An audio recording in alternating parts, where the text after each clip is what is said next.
macam bubuk. Saya silakan.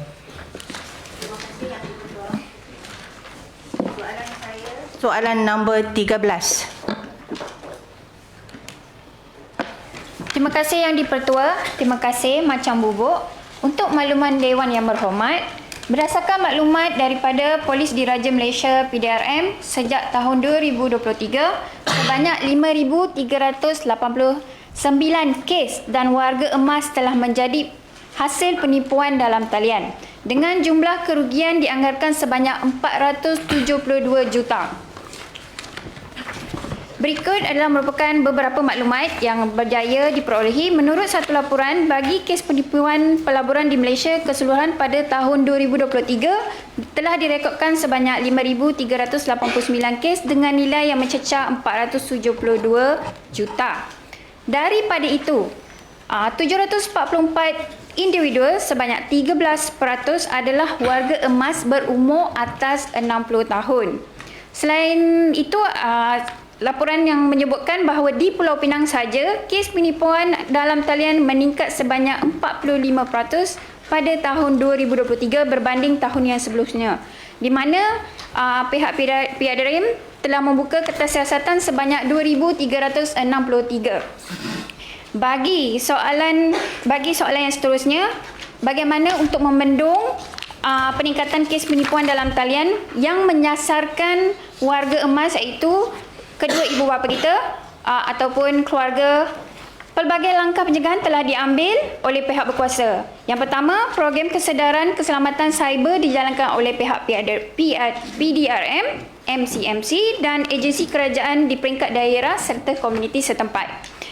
Kedua, hebahan melalui media massa dan media sosial bagi mempertingkatkan orang ramai tentang taktik dan modus operandi penipuan terkini. Seterusnya, penubuhan Pusat Panggilan Nasional dengan izin National Scam Response Center NSRC bagi membolehkan mangsa membuat laporan segera di talian 997. Dan seterusnya, kerjasama dengan bank dan institusi kewangan memperketatkan kawalan transaksi yang mencurigakan, terutamanya yang melibatkan warga emas. Bagi soalan yang seterusnya, di peringkat kerajaan negeri, pelbagai inisiatif literasi digital turut dilaksanakan bagi meningkatkan tahap celik IT, terutamanya dalam kalangan warga emas. Antaranya, program latihan ICT untuk warga emas dijalankan di Pusat Internet Komuniti dan Pusat Digital Ekonomi (PEDI) di seluruh negeri. Kedua, bengkel celik digital keselamatan cyber dengan kerjasama MCMC dan Jabatan Kebajikan Masyarakat bagi memberi pendedahan tentang penipuan dalam talian. Seterusnya, kempen keselamatan cyber negeri yang menekankan aspek berhati-hati dalam menggunakan media sosial, aplikasi perbankan dan urusan digital. Dan terakhir, kerajaan negeri komited untuk terus memfokuskan program celik digital agar warga emas lebih berwaspada, berilmu, terlindung daripada menjadi mangsa dengan izin skamer yang licik. Terima kasih Yang di-Pertua.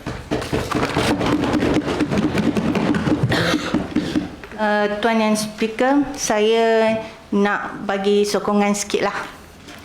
Okey, saya menyokong sepenuhnya segala usaha kerajaan negeri dalam memperkukuhkan agenda digital rakyat. Saya yakin kerjasama semua pihak negeri Pulau Pinang mampu menjadi negeri digital eksklusif di mana setiap rakyat tanpa mengira latar belakang ekonomi mampu menikmati manfaat dunia digital secara saksama, terutama warga emas seperti saya lah. Terima kasih Yang di-Pertua. Yang ini tidak seharusnya berucap sekarang lah. Dia sebab selepas soalan dijawab, apa yang nak kita lanjutkan adalah soalan tambahan saja. So jenis yang itu boleh masukkan waktu berbahas. Dia bila sampai sesi soalan lisan, semuanya kalau nak bangun itu adalah soalan saja. Tak perlu kita bagi buah fikiran, tak perlu kita bagi hujah-hujah yang nak sokong, itu tak perlu. So ini cuma kita buat simulasi sajalah. Samping itu saya nak bagi sedikit lah. peraturan mesyuarat yang sebenarnya lah. Sila tekan butang speaker Ustaz. Sungai Puyuh, saya nak persilakan Sungai Puyuh. Terima kasih Datuk Seri Yang Di-Pertua. Sungai Puyuh, soalan saya soalan nombor 14. Sila. Terima kasih Tuan Speaker. Rakan seperjuangan saya Sungai Puyuh. Kerajaan negeri melalui agensi seperti PWDC telah melaksanakan inisiatif Wanita Jana Rezeki yang menyasarkan golongan wanita B40 bagi meningkatkan pendapatan melalui latihan kemahiran dan geran permulaan perniagaan. Data terkini menunjukkan bahawa sebanyak 297 peserta wanita telah menyertai program pementoran PEN Mentor dan mencatat purata peningkatan keuntungan kira-kira 52% dalam tempoh 4 bulan. Program ini bukan saja memberi peluang kepada wanita untuk membangunkan kemahiran, mengurus perniagaan kecil dan memperkukuh kedudukan ekonomi mereka. Bagi golongan belia pula, kerajaan negeri telah memperuntukkan sebanyak 700,000 dalam belanjawan negeri 2025 untuk inisiatif pembangunan kapasiti dan penglibatan komuniti belia. Daripada jumlah itu, sebanyak 210,000 disasarkan untuk program pembangunan belia khususnya bagi golongan berpendapatan rendah. Mereka berpeluang untuk menyertai latihan kepimpinan, program kesukarelawan dan juga projek-projek komuniti. Tambahan pula, inisiatif Digital Penang telah diperluas untuk menyediakan literasi digital kepada belia dan komuniti B40. Membolehkan mereka untuk memperoleh kemahiran digital yang diperlukan untuk peluang pekerjaan dan keusahawan baru. Melalui pendekatan ini, kerajaan negeri memastikan bahawa aspek DAI bukan hanya untuk kata-kata sahaja, tetapi ke dalam rancangan dan pelaksanaan nyata. Wanita dan belia B40 diberi akses sebenar kepada latihan, peluang keusahawanan, mentoring dan pelibatan dalam aktiviti komuniti.